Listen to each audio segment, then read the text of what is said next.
This is my first long form video on YouTube. So if you're here, thank you for being here. If you haven't already, like and subscribe. I'd love to make more videos like this in the future. But for this one, if you clicked on it, it's probably because of the title. It's I'm 28. If you're in your early 20s, watch this video. I've learned a lot getting here. I got married at 21 years old. I learned a lot before getting married, but boy, did I learn a lot after getting married. A lot about myself, a lot about life, a lot about being a dad. I'm a father of 3. But for this video, it's for the people who feel like they're lost. They're in their early 20s, don't quite know what career to go down. Maybe you're struggling financially or in your relationships or in life. Let me just tell you, everybody goes through it. Even the people who look like they got it all together, they don't have it all together. Got a fly in here, that's cool. None of us have it all together. I have personally been through enough challenges for one lifetime that I'm like, I'm good. I don't need another challenge. I don't need another punch in the face. But something that life teaches you, and this is the first thing I want to talk about, set your expectations high for what you can achieve, but also expect challenges. Expect challenges that you're not prepared for. A lot of people try to quote the Bible. They say God will never give you something you can't handle. The Bible doesn't say that. The scriptures do say that God will not allow you to be tempted beyond what you are able. That doesn't mean he won't give you something or allow you to go through something that's bigger than you, that you can't handle. In fact, I think God, or whatever your religious beliefs, the universe, whatever, I think God gives us challenges in life intentionally that are more than we can handle so that we can believe greater in something greater than ourselves. If you don't go through challenges that are beyond your wheelhouse, you'll never discover the tools you need to be successful in life. I didn't think a few years ago when I landed in a hospital for mental health issues, been many years ago actually, I didn't know at that time that I could get out of that. In fact, I fully believed that it was the end of my life. I told that to the closest people in my life, that this is the end. I don't see me coming out of this. I didn't think when my wife and I were trying to have children, but went through miscarriage, I didn't think I would get through that.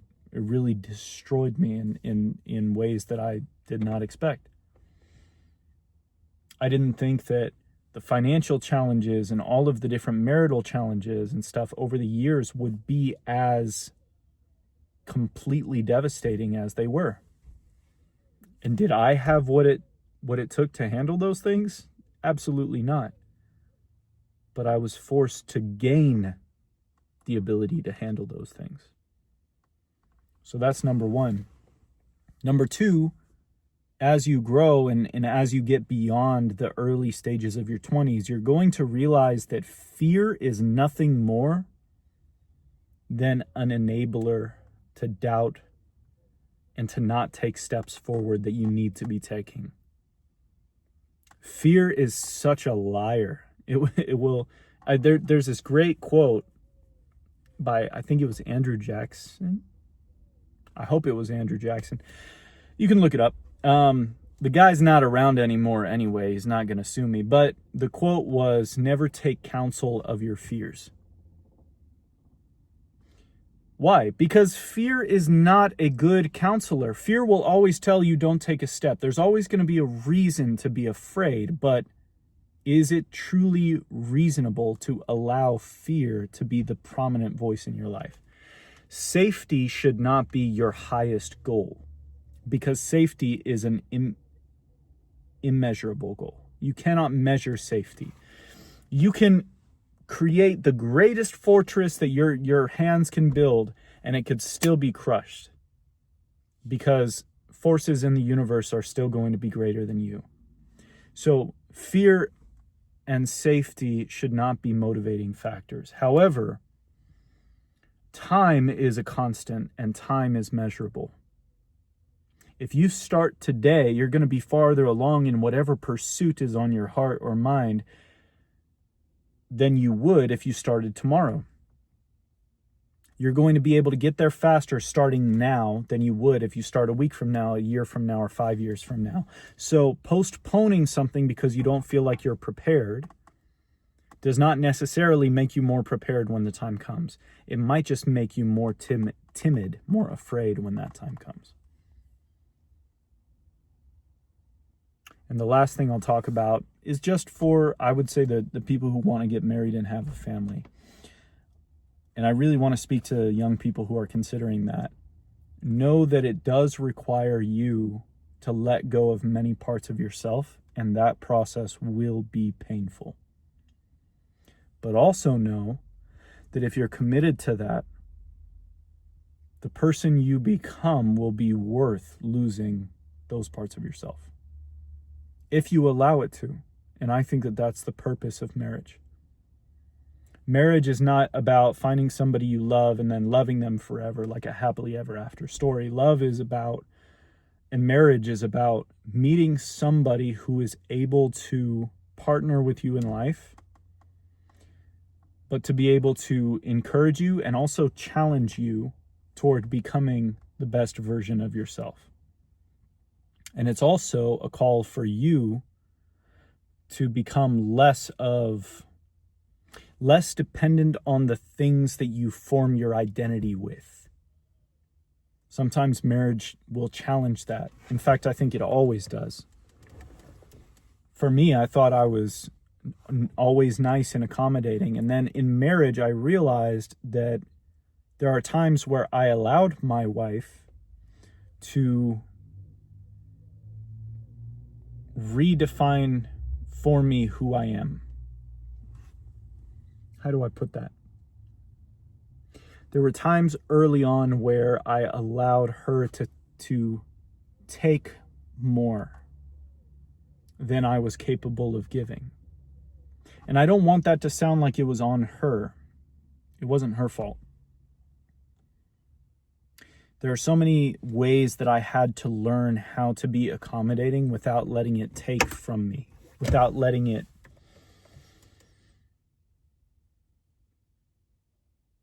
diminish who I am or who I was to become. I thought being nice and accommodating was always the right thing to do, but sometimes it makes you bitter and resentful to always let somebody else always have first dibs. And I thought that's my job as a husband, as a man. I'm a provider, right?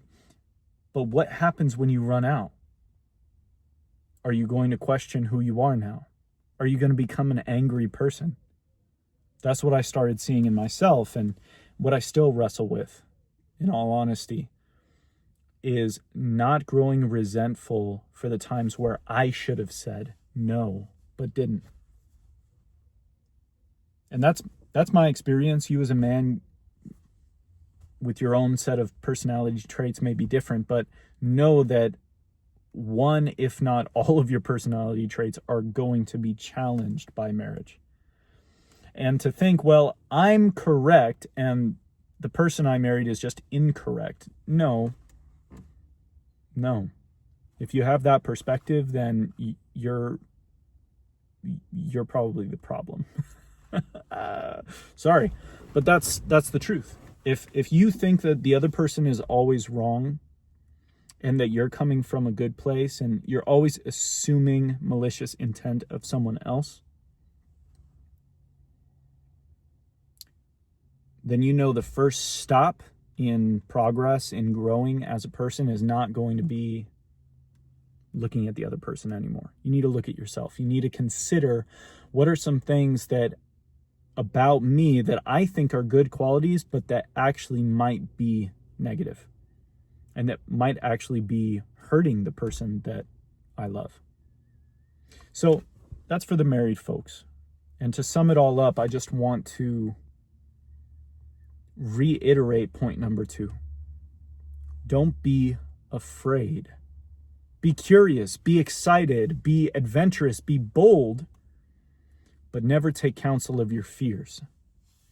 Because when they try to creep in and try to paint this situation as something that's going to devastate you or destroy you or whatever it is, and that keeps you from taking the steps forward, actually that is the voice, the self-fulfilling prophecy that's stealing from you the opportunity to accomplish what you want to accomplish.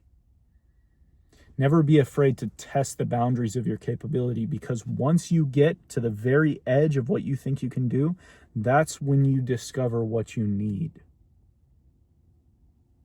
So I hope you enjoyed this video. Like and subscribe. And maybe I'll put some more things out there. We'll see. No, I definitely will. All right, bye.